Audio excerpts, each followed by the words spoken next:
resume.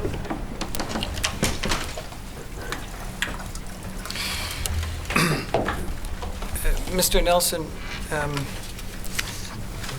you in the national strategy for CMP, there's these 3 pillars, and pillar 1, as I understand it, encompasses activities designed to build bridges with communities. Is that fair enough? That's a good summary of it, yes. And they're important for building relationships and trust. Yes. And are they also important to help fisheries officers understand First? Absolutely, and First Nations to understand fishery officers. Right, Yeah. both ways. And is it a requirement that intelligence officers engage in Pillar 1 activities? Mr. Coltish? Intelligence officers or analysts, you mean? Yes, analysts, fair enough. Well, the people that we have presently working for us that do that engage in First Nation or Pillar 1 activities, understanding that an industry analyst, which is a true analyst, we would not have them engage in that. Does Mr. Melvin engage in Pillar 1 activities? Mr. Melvin has had a very extensive background in working in and around First Nations. In fact, worked 8 years in New Ianch in the Nass Valley, living as the senior supervisor in the area and working with that community, so has extensive backgrounds in Pillar 1. Well, has he engaged in Pillar 1 activities on the Lower Fraser? With First Nations? He's never been posted to the Lower Fraser area. Because my clients advise me they've never heard of Mr. Melvin. Would that surprise you? They've never met him. He's never been involved actively in the compliance and enforcement uniform patrol activities on the Lower Fraser. He has been involved as an analyst on these projects, so that may not surprise me. No. I ask because he's doing intelligence assessments on FSC fish apparently from the Lower Fraser, and I'm wondering whether he has direct experience with Lower Fraser First Nation. In fact, an important role of the analyst is to be as objective as possible in these types of investigations. So the direct linkage or experience is not required to do an intelligence assessment. Mr. Melvin does not have personal experience of Lower Fraser First Nations, or not necessarily anyway. Not that I'm aware of. I see. He may have, but he deals with analysis of information everywhere in the region. You know, in our exchanges, I thought I heard repeated reference to all your experience in working with First Nations and you drawing on that in this work. So I was just trying to see whether Mr. Melvin, who's writing these reports, has such experience of the Lower Fraser First Nations. The work what we're talking about when we talk about Pillar 1 activities with First Nations groups as a whole within the region, all of us are involved in that. In the Lower Fraser, the offices that are posted and work in this area, again, are extensively involved. But in this particular situation, on this file, Mr. Melvin was doing analysis work, i.e. intelligence analysis work, and it would be, in fact, important for him not to have been, because again, we're trying to be as objective as we can when we look at the information and to determine whether it's intelligence, and if it is, how is it applied. I would add too that an officer who spent for 8 years living in a community like New Ianch, I spent 3 years of my career there. I learned far more of the importance and interaction with First Nations in my 3 years there than I did on attending some of the Pillar 1 activities that I follow up on. 8 years in a community like that is a very high degree of experience in dealing with First Nations, albeit with one. If all of our staff had 8 years experience living in a First Nations community, we'd be better off. I don't want to belabor the point, but that's 8 years experience with the Nisga'a, is that? Yes. Very well. Mr. Coltish, yesterday you made the statement, I think you repeated it today, I think you were speaking off the cuff, but you said the public loves us. Do you remember that? Yes. And I just want to suggest this. I think the relationship might be getting somewhat better between CMP and some First Nations. But my impression is, and my instructions from my clients, what I hear from them, is that there are still many First Nations people who would not agree with your statement. Would you accept that? I would. And I'm advised that there are many Stalo people who regard CMP's attitude and response toward them as aggressive, heavy-handed, and provocative. Have you heard feelings like that expressed to you? I have. I would like to comment on that, if I could. I have had some bad experience over the past, but in recent years, Yes. I have heard positive comments from Ken Melloway, from Ernie Cray, from Grand Chief Doug Kelly. All of them have recognized publicly in front of some large gatherings some of the work we've done. Right. And I think that's a fair statement. Yes, and is it fair to say that both sides are trying to improve this relationship, Yes. but there continues to be some strain? And as long as we carry on and don't have allocations of fish defined, and we don't have some rigor to our accounting and some traceability and tracking, that's going to be a tough hurdle to get over to get everybody pulling in the same direction. And just to add to that, CNP aren't the decision makers when it comes down to the management of the fishery.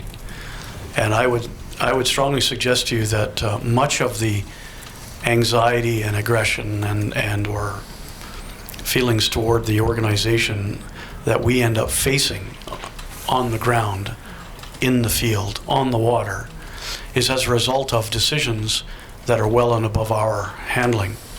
When it comes down to the actual interaction with people, we're professionals in what we do.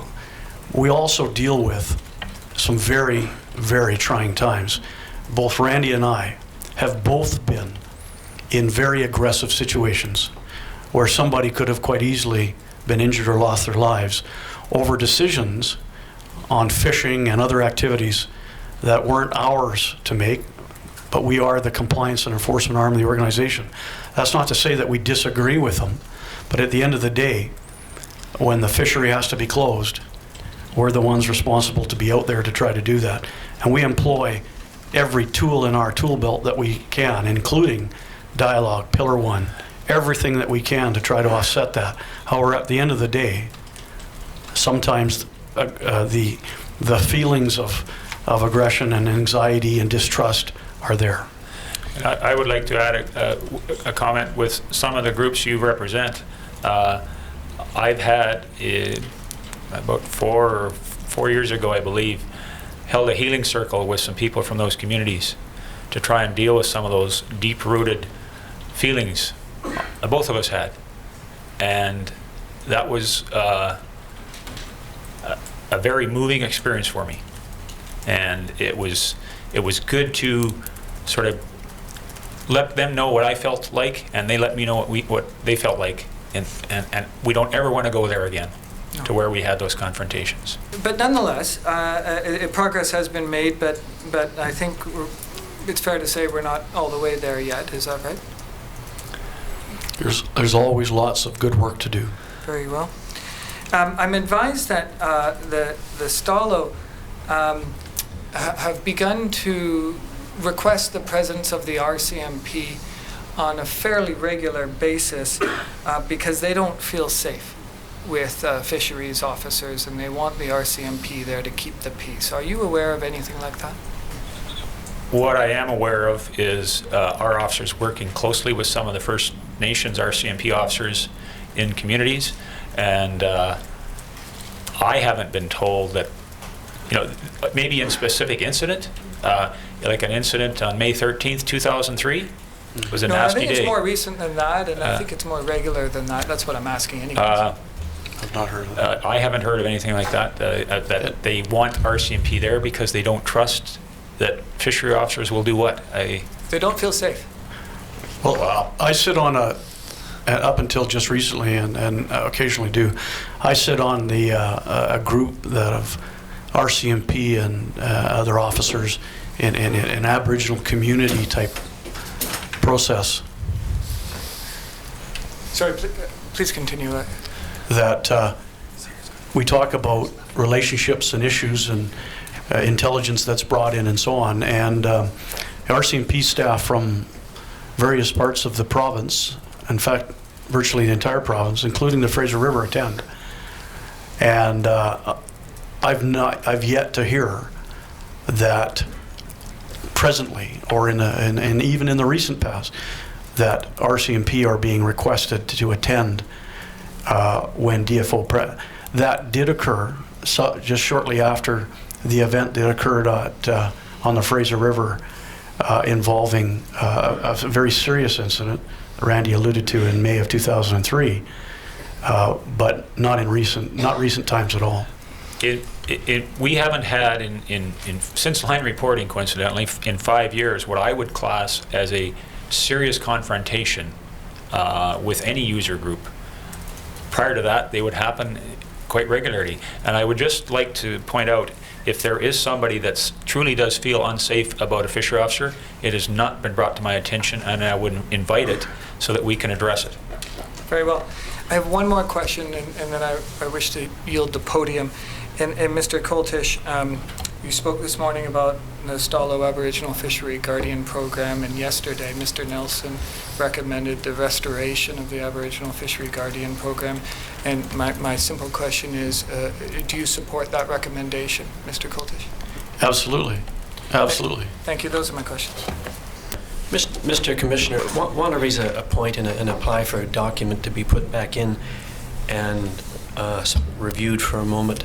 It was tab 7 of the documents we submitted, and it was in the expectation that evidence would be led that there was no sales of FSC fish, and the document is a transcript of a sting operation between DFO and a senior Aboriginal chief, and they describe how much fish they're selling illegally, how it's sold, how it's moved from processing plant to processing plant, and I understand Mr. Nelson is familiar with it, but he can't attest to the transcript, and I think it would be appropriate to identify it, have him review it, and then advise perhaps in writing that indeed it is a valid transcript, because it goes right to the heart of this issue that we spent the whole day discussing, and I think the Commission would be shortchanged if it didn't have it. Mr. Commissioner, Mr. Jonas Spiegelman for Government of Canada. It's my position that Mr. Eidsvik had his opportunity to ask questions. He didn't pursue the document in the face of objections when it was his turn, and I think it's not proper to reopen the evidence now. Mr. Commissioner, I take the position that nothing that's come out in evidence just since Mr. Eidsvik asked his questions has opened the door to this document. Furthermore, I question the utility or the relevance of the document. It's from 1989. It deals with a very specific incident.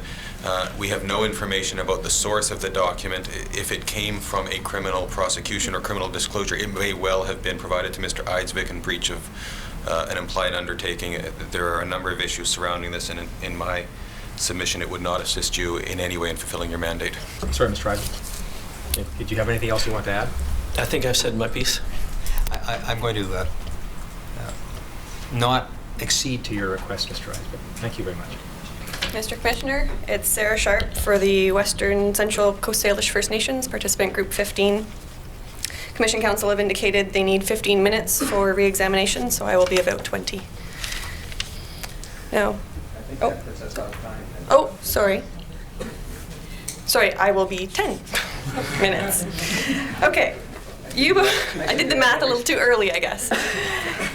You both work for DFO in the Conservation and Protection Program? Yes. Yes. Okay, and if we go to the policy and practice report from today, figure 1, this shows the architecture of the DFO program. Do you have a page number? Sorry, it's page 6. We see that conservation and protection falls within the ecosystems fisheries management area. Yes. And the sustainable fisheries and aquaculture. Yes. And conservation and protection has a responsibility to guard against harm to the resource that fall within the mandate of the Department of Fisheries and Oceans. Yes. You're concerned about the conservation and sustainable use of the resources? The work that we do helps achieve the sustainable fisheries. At paragraph 4 on page 4, we see that today CNP's role is to promote and maintain compliance with legislation, regulations, and management measures implemented to achieve the conservation and sustainable use of Canada's aquatic resources and the protection of species at risk, fish habitat, and oceans. Do you contest that's your mandate? No, that's correct. Okay. So this includes prohibiting against the release of prohibited species? Sorry, the release of Prohibited species. You don't want prohibited species being released into the environment? aquatic invasive species is what you're, yeah, Right. that's correct. Okay. And the protection of vulnerable species? The Species at Risk Act, yes. Okay, you want to ensure that they're not caught incidentally or deliberately?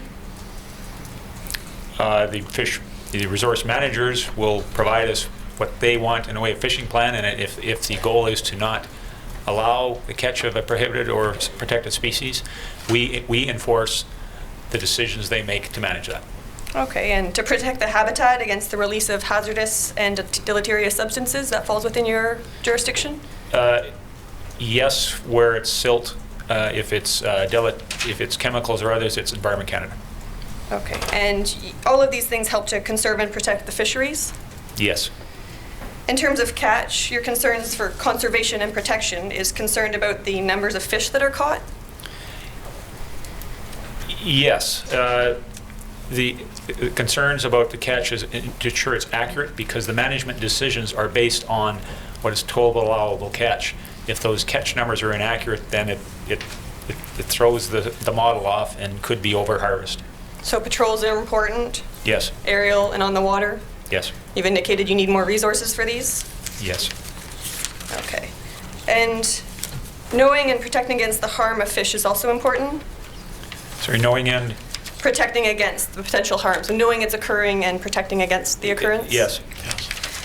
Okay, so once the salmon is in the boat, and it's not going back, in terms of conservation and protection of the species, of the resource, what happens after that point? It's irrelevant?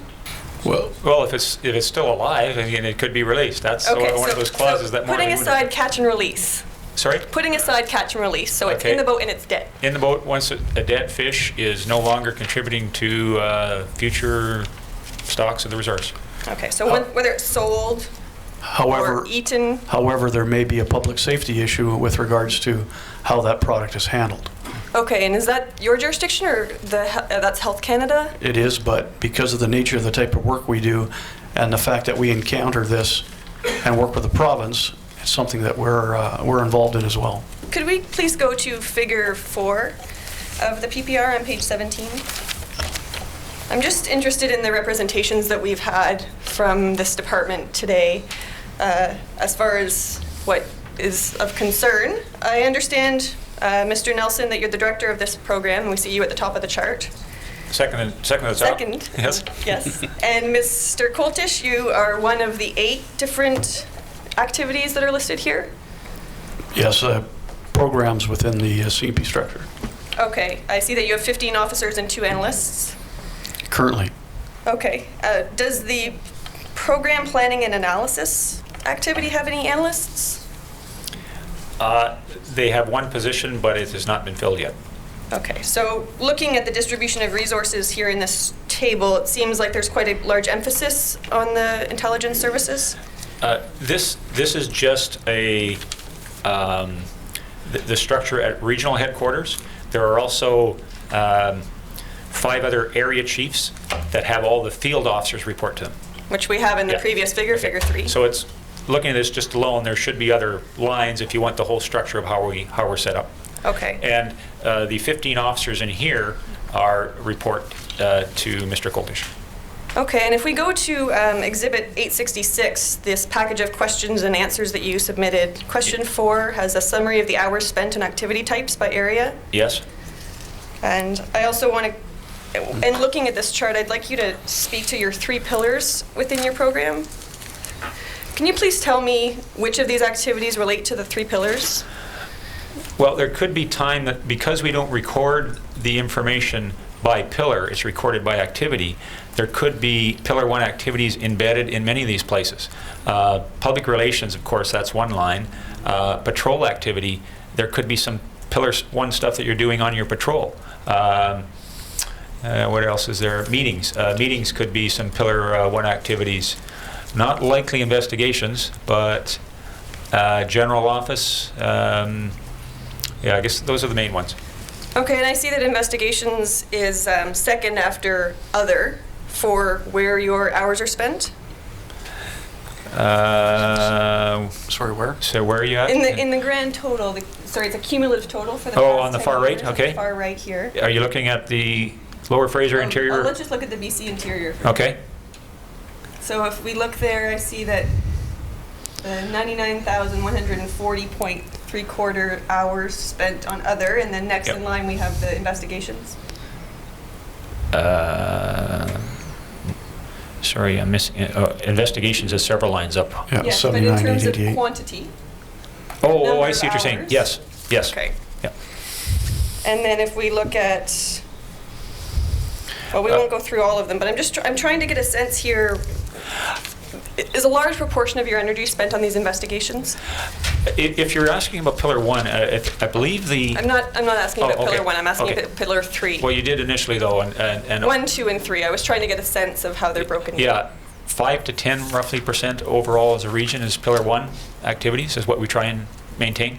On Pillar 3? I don't know that we have a percentage. I don't know what the percentage No, on that is. It's Pillar 3 has really just come into itself in the last year or so, a couple of years. Okay. One of the things you might want on investigations on BC Interior on this one is that they've had a substantial, quite a large habitat investigation that has occupied much of one detachment's time. Again, understanding where Randy mentioned, be careful with numbers because there could be quite the explanation as to what these numbers mean. So. Okay. With my last 2 minutes, I just want to run through a few brief Sure. questions with you if I could. The enforcement of the FSC fishery has 2 aspects: conservation goals and ensuring there's no sale off the water. The FSC fishery, Yeah. the enforcement, I'm moving topics here, leaving aside your Pillar 3. 2 of the goals probably, but maybe Yeah, more. conservation is the first goal always Correct. in DFO. Okay, and in terms of the Pillar 3 activities, are they focused on anybody other than Aboriginal people? Oh, yes. Yes. We have investigations that occur throughout the industry. As a matter of fact, as an example, one of the largest investigations that we have is on abalone. And we believe that the illegal harvest of abalone is primarily by the commercial industry. Okay. Would you As say an that your example. representations here at the panel have been representative of the effort in terms of the concerns of your area? In terms of the FSC fishery, we've heard a large emphasis on that over the past 2 days. Is that the biggest concern for your department that's focused on conservation and protection? I wouldn't say so. No, I wouldn't say so. And yet this is a constant source of friction with Aboriginal people, the enforcement in this area? Can I just make a comment? In the Fraser River, and particularly the lower Fraser River, when it comes down to compliance with the fishery, and we'll talk about recreational, First Nations, and commercial, the sale of FSC fish is probably our biggest issue. Okay. You have a problem with the sale of FSC fish? Of course, it's illegal. And that's part of your conservation and protection mandate, Yes. as you see it? As we're directed. Okay. If we were to set aside the FSC fish, for example, say if it was allowed to be sold, just as an example, if it was cut out of your concerns, you would have resources to devote to many other areas? I would say then we would be focusing a lot more attention on the accuracy of our catch, and that would probably become our priority. You could have better relationships with Aboriginal people? We can always have better relationships, and I think we've heard feedback from most First Nations community that we have improved, and we'll try to continue to improve. You could focus on the conservation and protection of the resource? Well, I think that we try to do that now. If we have the cooperation of First Nations groups, as well as recreational and commercial and the public at large, we'll do that. But where we have problems for conservation or others, we'll focus our attention on those.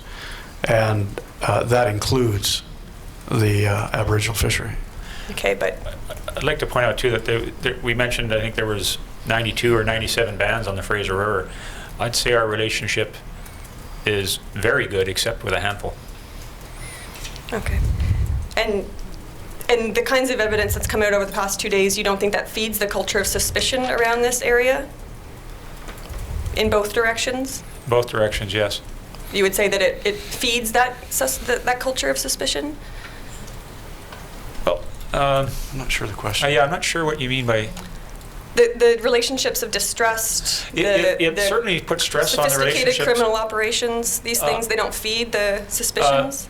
The good relationship work that has happened is strained by things like have been talked about the last 2 days. Okay, I just have 2 quick questions. Do either of you work with Douglas Treaty Nations? I have, not now, but I spent a year and a half on in Nanaimo. Do you have any specific way of designating or recognizing fish that are caught by these nations? No. Thank you. Sorry, I'm going to clarify that. Fish caught by these people are supported under a communal license. There's no physical way of distinguishing them, but they are harvested under a license.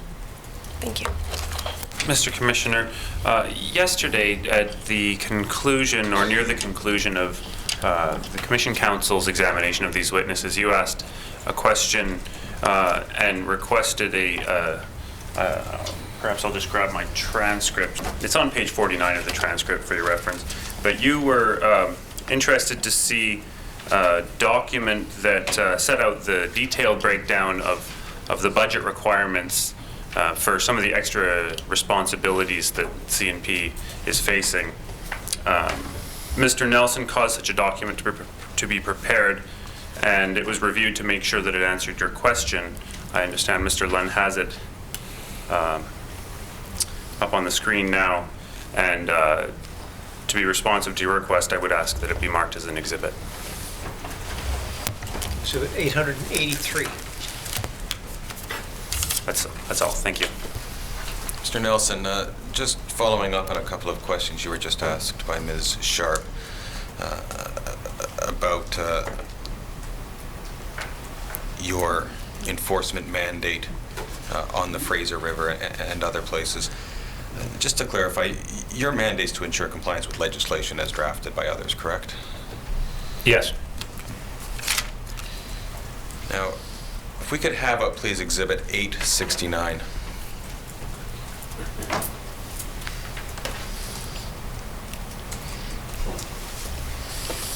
The first matter I want to deal with respect to this exhibit, earlier today when you were asked questions by Ms. Brown, she asked you if the Project Ice Storm was focused on salmon generally as opposed to sockeye. And Mr. Coltish, I believe it was you that said that, yes, that was the case. Do you recall that evidence?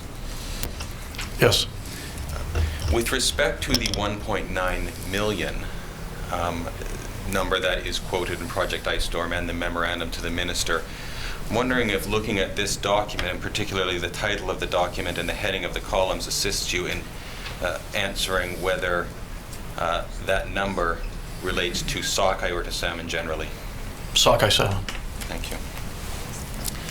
Now, Mr. Nelson, there were some questions put to you a moment ago by Ms. Sharp, and you responded by saying that there are many bands along the Fraser River, and your relationship with many of them is very good.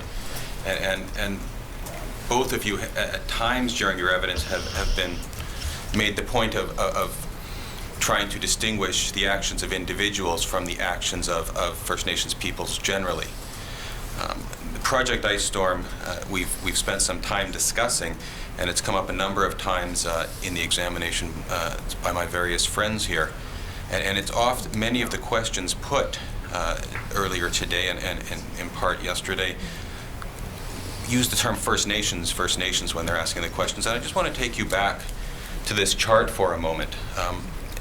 When I look at this, I see 80 individuals or companies identified as having fish in these cold storage facilities. Is that your understanding? That's the number, yeah. Yes. I don't have it in front of me. And there are, of course, many First Nations people along the Fraser River that fish, many First Nations people that fish. Is that correct? Yes, that's correct. Okay. And do the numbers associated with these particular individuals, some of whom have very large quantities in cold storage, tell you anything about the practices of the many other First Nations fishers who may be acting and behaving in different manners? Well, I think what you're alluding to is there are far more people who fish on the Fraser River than what is listed here. I can't speak to what they would have done with their fish, but these people, and I can't speak to whether all of these people or companies or people associated to the companies are First Nations people and fished, but the information relates to FSC fish. That meaning that the fish attributed to the individuals would be FSC, but what I'm getting at is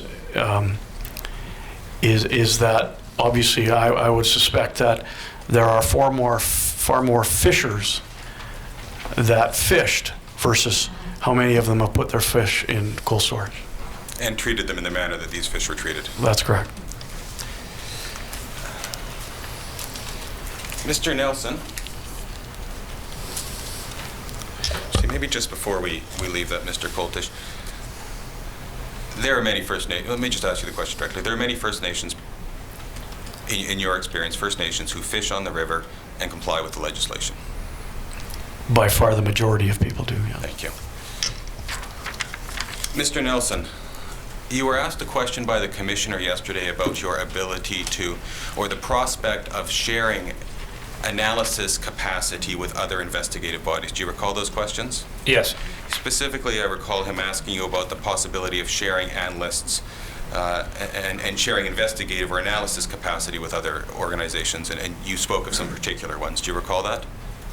I spoke of particular agencies? Yes. Yes.